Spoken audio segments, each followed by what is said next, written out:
Sir, அதே போல நீங்க சமூக நீதிக்காக மட்டும் குரல் கொடுக்கும் நபர் இல்ல, சுற்றுச்சூழல் பாதுகாப்புக்கும் குரல் கொடுக்கக்கூடிய ஒரு நபர். ராமநாதபுரத்துல ஹைட்ரோ கார்பன் திட்டங்களுக்கு தமிழக அரசு அனுமதி கொடுத்திருக்கு. இதுக்கு விவசாயிகளும் சுற்றுச்சூழல் ஆர்வலர்களும் தங்களோட கவலையும் எதிர்ப்பையும் தெரிவிச்சிருக்காங்க. ஒரு சுற்றுச்சூழலுக்கு ஆதரவு கொடுக்க ஒரு நபரா இந்த அனுமதியை நீங்க எப்படி பாக்குறீங்க? திமுக தன்னோட வாக்குறுதியை மீறிட்டதா நீங்க நினைக்கிறீங்களா?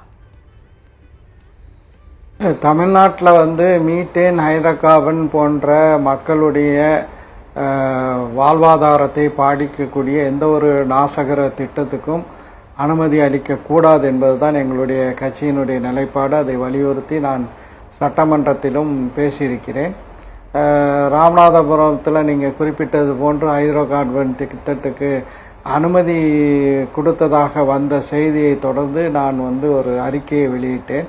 உடனடியாக அரசு சார்பில் சுற்றுச்சூழல் துறையையும் பார்த்து வரக்கூடிய நம்முடைய நிதியமைச்சர் தங்கம் தென்னரசு அவர்கள் அப்படியான எந்த ஒரு அனுமதியும் நாங்கள் கொடுக்கவில்லை, அனுமதிக்க மாட்டோம் என்று தெளிவுபடுத்தி விட்டார்.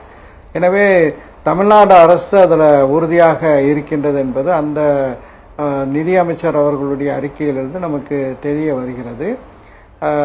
ஒன்றிய அரசாங்கம் இது போன்ற திட்டங்களை தமிழ்நாட்டில் அனுமதிக்க கூடாது. அதே போல தமிழ்நாடு அரசும் விழிப்புடன் இருந்து இது போன்ற ஒரு நாசகர திட்டங்கள் நீண்ட நெடிய காலம் நம்முடைய தமிழ்நாட்டினுடைய வாழ்வாதாரத்தை, குறிப்பாக வேளாண்மையை, அதே போல குடிநீர் ஆதாரத்தை பாதிக்கக்கூடிய மீத்தேனாக இருந்தாலும் சரி, ஹைட்ரோ கார்பன் திட்டமாக இருந்தாலும் சரி, அதை அனுமதிக்க கூடாது. அதில் எந்த மாற்றமும் இல்லை. அனுமதித்தால் அதை கடுமையாக நாங்கள் எதிர்ப்போம்.